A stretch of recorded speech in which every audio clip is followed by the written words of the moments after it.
Hello, everybody. And today we're talking about opioids, exercise, and hope. And I have something to say about this because I've been feeling really, really sad when I'm seeing doctors not having um, easy answers when people come to them in pain. And the opioids are becoming the source of the problem rather than how do we help people who are in a lot of pain. And I'm not an expert in opioid addiction and don't claim to be, but I am an expert in movement, exercise, and in how to reprogram the brain through movement. And I've been working as a therapist for 35 years now. And what I can say is that makes me very, very sad is the lack of development that we've had in the healthcare community to be able to work together to solve this problem. I understand, and my heart goes out to people who are struggling with pain. It's really scary. Fear is huge. And I used to say to my students when they were first learning to become therapists, don't ever underestimate people's fear or their resistance to be wanting to move in pain. Pain is scary. Pain has the brain locked and frozen or ready to move. And, as a therapist, we may see 5 to 10 clients a day, 15 even, the last place I was working in an institution. And for us, it's so normal to see people overcome their challenges, and we're like, get up, you can do this, get up, you can do this. And while that's true, for the person going through it, that's the first time hopefully that you've had this kind of problem or injury, and you don't know you can get to the other side. And that's the importance of really starting from the beginning to validate, to encourage. 30 years ago, as a therapist, one of the specialties that I could say, hey, I'm working with someone on adjustment to the disability. So that meant an adjustment to what was happening so we could help people process through this trauma. And I want you to think about it this way because this is how the brain actually understands some of this trauma. So let's say you're walking down the street and you see a man with a knife, and the knife goes in, God forbid, and cuts you open, right? Or you go in to surgery, you get knocked out, a knife by a man goes in and cuts your body. Your body doesn't necessarily have the capacity to understand the intentional differences. Okay, so the surgeon who's cutting you versus the criminal who might be stabbing you, it's still knife cuts. And while your thinking brain can go, oh, well, one has a good intention and one has a bad intention, what your body is experiencing is being cut open with tissue damage regardless. And different people will have a different response in their bodies based on the way their nervous system, their past experiences, all the things that they've gone through, the amount of support they have, what their financial future looks like. If you're worried about working and things like that, it's going to be way, way harder to overcome some of the fears, or it could be way, way more motivating.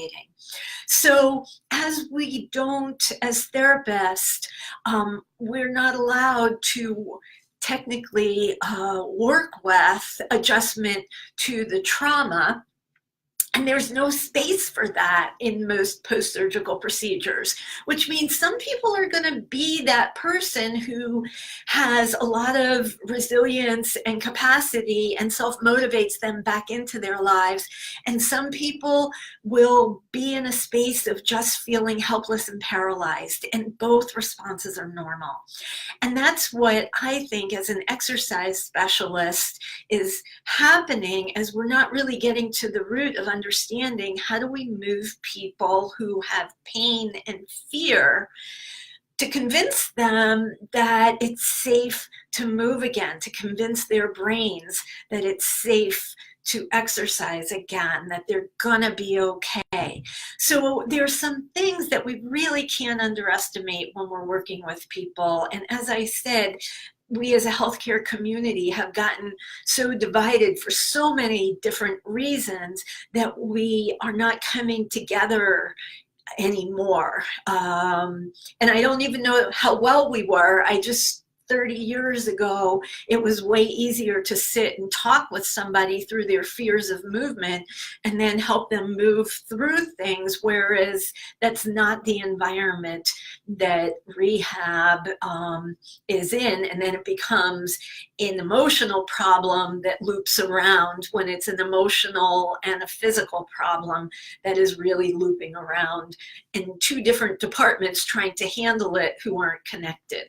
So, and again, it's like I feel that anybody who has pain. You know, I just share a brief story. I lived with chronic pain, really intense chronic pain that would take me down for a couple of days. And unfortunately or fortunately, you know, I was given opioids and they made it worse. So I had to find other ways. I've moved beyond that pain, thank God. And I just have so much compassion for people who are afraid to move because of pain, because I know what it's like. It is completely crippling. And there's things you can do. And I'm here to share with you some of the mindsets that I've used to help myself out of it. And it has taken time. So again, getting through this fear of moving and this chronic pain cycle is not something you got into quickly. And it's actually compensation patterns that have developed in your body, and these pattern loops of thinking and of moving in protective ways that are contributing to that feeling of stuckness. And so here's my suggestions, because again, I think to face yourself and your body and your own pain is absolutely the hardest thing. And I'm not, again, an addictionologist. I'm a movement specialist and I work with the brain, and I know that overcoming those things that are our biggest challenges is doable, because I've seen it over and over again for 35 years. So here's my message of hope. Do movement on purpose that doesn't hurt. So if your knee hurts, move your elbow a lot every day as your exercise. Just start to feel that I can move in my body. Even though it doesn't seem to connect, I can assure you it does. So find movements that feel good, even if it's not fixing. Know that being afraid of pain is a really normal response. It will never go away. It's part of what keeps us healthy, but we don't need to be crippled by pain. Once we understand what the pain actually means, we can learn ways to move through it, and surprisingly much faster than people actually think. But it is something you have to retrain your body. You've got a lot of compensation movements and patterns. And the third thing is, life is scary at times. We can't expect life to not be scary at times, because it is. That's the reality. So learn what you need to soothe yourself. Fear is something that is part of our makeup for many people, and I'll just share this, myself included. I have spiritual practices that I can go to when I'm feeling a lot of fear, but that is separate. That helps to create a new pattern. So spiritual practices, without learning new movement for the compensation, go a lot slower than if we work the two together. And a spiritual practice could be sitting out in the woods. It could be going to whatever your prayer community is. It could be painting. It could be, running. Even if you have a brain injury and pain from that, and you find your spiritual practice, you feel more yourself, more grounded. Your energy increases. That's what spiritual practice does. It helps us feel connected. It takes us out of the loneliness.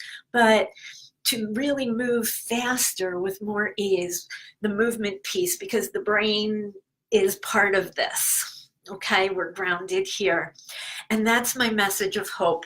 So move in ways that don't hurt and build on it. Being afraid is normal, and give yourself a break. Everybody feels afraid at times. It is normal, and pain is scary. It is a scary feeling. That's its intention. It's intended to get your attention and develop something that helps you soothe. So these are my personal opinions, my observations from being a healthcare specialist, and my opinion. Take the best, leave the rest. Have a good day, everybody. Bye-bye.